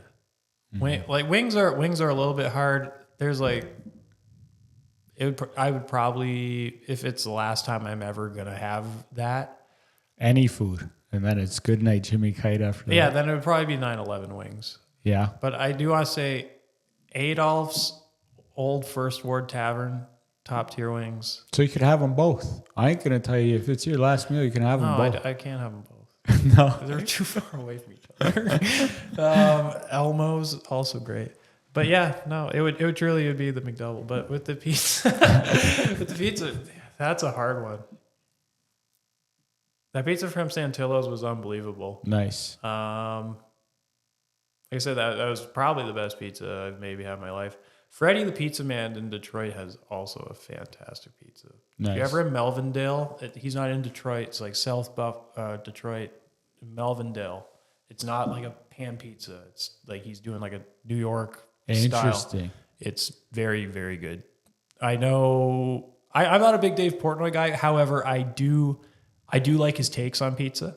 Mm-hmm. I think generally he's pretty on point with like what he's looking for in like a slice. Mm-hmm. I like other styles that he might not like because he doesn't like anything once it starts getting thicker. Yeah. But like his general thought of like a New York thing is like he gave Freddie a fantastic review. I think he got like an 8.9 or something like that. Solid. Yeah. But like for Dave, that's very high. Yeah. So yeah, it's fantastic pizza. Freddie's been making pizza all his life. I'm looking forward to trying that one. Yeah. He's only open weird hours as well. He's only open during the afternoon. It's like a lunch spot. You go and he's open from like, I think 11 a.m. to 4 or 5. You go and get pizza. He also does goulash. I don't know if you've seen it. I think the best pizza I had in Ireland. One of the best or one of the same thing. Funky hours out there for sure. Was it Flout? Flout. I've heard pizza. I've heard Flout's supposed to be very, very good. They pop up on my feed all the time. That Flout pizza up there, Belfast, that was something else. I think it's supposed to be really New Haven inspired. I'm not sure because he does a Detroit style, and then he does like that's what I ended up having. But then he had one too. I think was New York style. Maybe. Yeah. It was great. Everything I've seen from there looked great. Yeah. I think pizza generally worldwide is getting better because with the digital age, with the internet, everyone's connected. You can find anything you want to find on the internet. It's like now, it's like for a long time, I think stuff was so regional because you didn't have internet. It's like you grew up, you learned how to make pizza. If you were in a town and you're just like, I gotta learn how to make pizzas, you went over to Rocco's Pizza or whatever pizzeria is in town, and you just learned Rocco's way. Yeah.